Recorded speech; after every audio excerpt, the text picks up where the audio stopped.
So stay tuned. If you have a question for us or anyone on the staff here, you can call us at 1-800-332-9287. Hello, you're on Car Talk. Hi, this is Matt from Philadelphia. Hi, Matt. How you doing? Oh, great. I have an 82 Renault LeCar. Jeez. Are you laughing yet? No, it's a great vehicle. Oh, yeah. Thank you.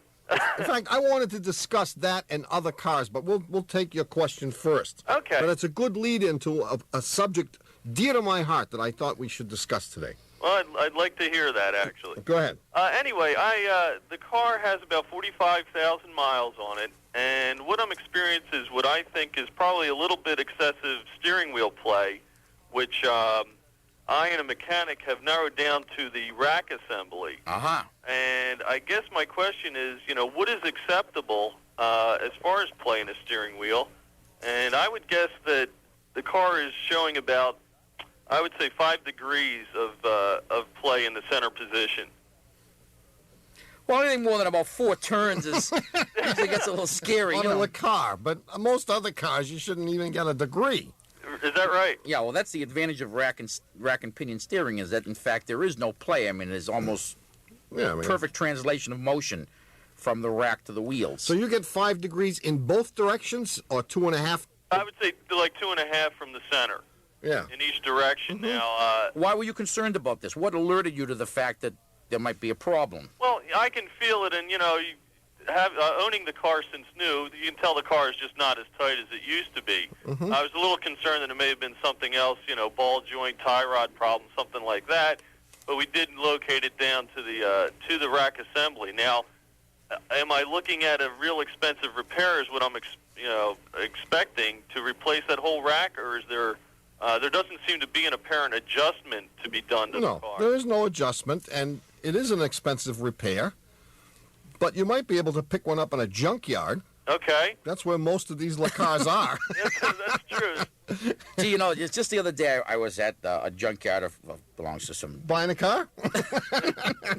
No, as a matter of fact, but I was looking for a part for a Ford Escort, and boy, they had a lot of Ford Escorts in this junkyard, old ones, I might add, and I happily did not see any LeCars. I think they sent them back for like autopsies or something. But how much would it take? Salespeople always ask this question. How much would it take for you to walk out here tonight with the keys to a new car? What would it take for you to junk this thing, Matt?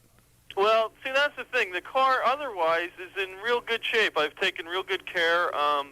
I'm almost fanatical with oil changes and things like that. Mm-hmm. Well, we know you're fanatical. The car, maybe it's the one good LeCar that came off the line or something, but this is like the only problem I've had besides putting brakes on the car, which is to be expected. Uh-huh.